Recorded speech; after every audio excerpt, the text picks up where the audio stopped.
Hey, what's up guys? John from Mongo Fishing. I'm here on the Monster Bass channel, and today I want to talk to you guys about the Monster Bass Slick Stick 110 suspending jerkbait that came in the November Monster Bass box. But before we get into this, make sure you guys hit the subscribe button right down there, along with the bell notification button, so you guys get notified every time Monster Bass comes out with another video. Now, ouch. Let's get into this. Alright guys, so jerkbaits. These things can be thrown year-round, but they really shine from like fall through, let's say, like pre-spawn, right? But you know, some guys throw them year-round. You just work them faster or slower depending on the water temp in the area you're dealing with. As the water temp drops and the bass become more lethargic, you got to slow down working the jerkbait. As water temps warm up in the spring, you can start working this thing a little faster. Alright guys, so what exactly is this? Alright, so this is the Monster Bass Slick Stick 110, 110 millimeters long, weighs a ½ ounce, and suspends, like dives down 4 to 6 feet and will suspend down there. Has a sweet weight transfer system. I'm not sure if you can see it, but there's 3 ball bearings right there and then one big one right here in the cheek. And when you cast this thing, force will send these 3 back here to the back, and this one, the big one at the head, will drop down to about right there. Send this thing flying. You can make some really bomb casts. When it lands, they fall back forward. This just rotated back into place. These will fall back into place up here, and now it'll suspend nice and flat. Has 3 extremely sticky, sharp hooks, which in my opinion is probably the most important thing with any jerkbait. Sticky, sharp hooks are imperative. You have to have sticky, sharp hooks. As you fish these, check your hooks. Check them often. If you have to replace them with the same size or maybe even just a little bit smaller. I typically replace and go with light wire hooks, only because I think they get better hook penetration. The downside of that is they're light wires, so they'll bend out easier, so you know, more hookups, but I can also lose fish with them straightening out the hooks. But the reason why you need such sharp hooks is because the way a bass, what they do when they hit this is they'll suck this thing in. Right? They'll suck it in and they'll spit it back out, and you may never know that you even had that bite. Right? If you have dull hooks, that fish is not going to get stuck at all. Basically, you need that fish to hook himself. Well, you don't need it, but it'll certainly help. So, you know, like stupid, sticky, sharp hooks, they suck it in, they spit back out, they get a mouthful of metal, and your hookup ratio will increase significantly. So, how do you work a jerkbait? These things are actually really simple to use. They just take a little bit of practice. So you cast it out, hits the water, you reel it back a few cranks to get this thing down to the desired depth. If you're fishing shallow, you know, shallower than the 4 to 6 feet that this thing's rated for, then as soon as it hits, start working it right there. You don't need to dive it down. But basically, every movement starts and stops with a slack line on your rod.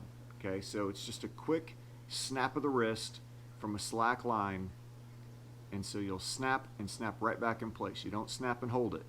It's down and back really fast, and what that does is it causes this thing to dart off to the side, and then you snap it again and it darts again.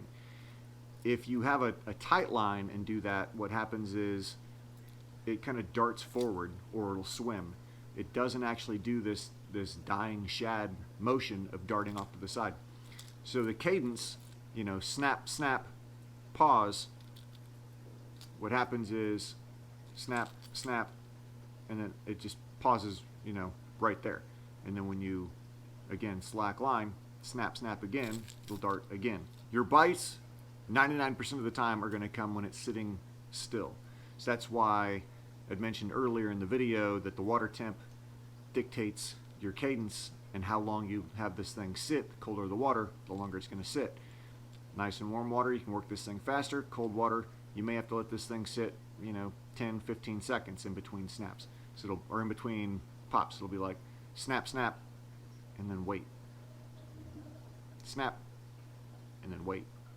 Again, depending on your water temp, that'll dictate how long you need to wait. The colder, the longer. But the number one thing to that is every motion starts and stops with a slack line. Snap, snap, snap, just like that. It's pretty simple. It just takes a little bit of practice. I mean, I taught my dad how to use a jerkbait a few years ago. He used an ugly stick on a spinning rod with 10-pound mono. I mean, it's not a hard technique. You just got to give it some time, give it some practice. You can pick it up. Just get out there, tie one on, and dedicate yourself to throwing that all day. You'll eventually get the hang of it. All right, so rod, reel, and line. Okay, so I'm not a big proponent of telling people to go out and buy a rod and reel specifically for a technique. You know, it helps, sure, but it's not a necessity. It's a luxury. So this is a TP1 speed stick. It's a 6/8. You know, I like to throw jerkbaits in the 6, 8 to 7 foot range. This is a medium light fast. A medium fast also works. Possibly even a medium heavy fast if it's a light medium heavy, if that makes sense. The example I use, the Mach speed stick, the Lose Mach speed stick. This little guy right here. This is considered a medium heavy fast. I use it because I can bomb small jerkbaits really far. And so this is kind of the exception of when I'll use a medium heavy, but it's actually not even really that heavy. It's still pretty soft tip, but it's a light rod. It's a light line rod, so I can still bomb small jerkbaits like the XRM80, bomb that thing really far with that. So that's actually why I still use that rod quite a bit. Gear ratio, you know, a 6-to-1 or faster. I typically use a 7-to-1. I think both of those are both 7-to-1s. All right, line. I like to use between like 8 and 12 pound test. Now, the lighter the line you go, the deeper you can get that jerkbait to go. The downside is the lighter the line, the easier it is for it to break. So you got to make sure your drag is set just right. You don't want to have a tight drag. You don't want to have a tight drag with jerkbaits anyway. You know, the fish don't always get a really good hook set. Sometimes they actually just kind of slap at the bait and they end up with the bait on the outside of their mouth, and you'll end up pulling that hook super fast. So you got to have a light line, light drag. You know, let the fish play themselves out. Too tight of a drag, you're gonna end up losing fish if you're trying to muscle them in all the time.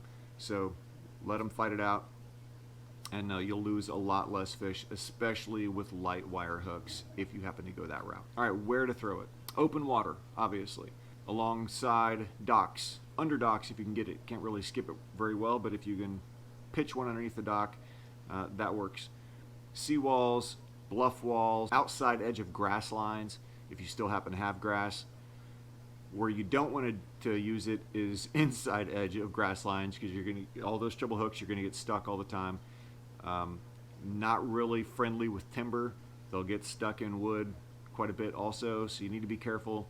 You'll end up losing a lot of jerkbaits if you start throwing them around trees and stuff like that. So open water is your best bet. And that's about it, guys. If you guys have any questions, feel free to drop them down below. Again, my name is John from Mongo Fishing. My channel will be linked down in the description below. I'd be honored if you came over and checked out my channel also.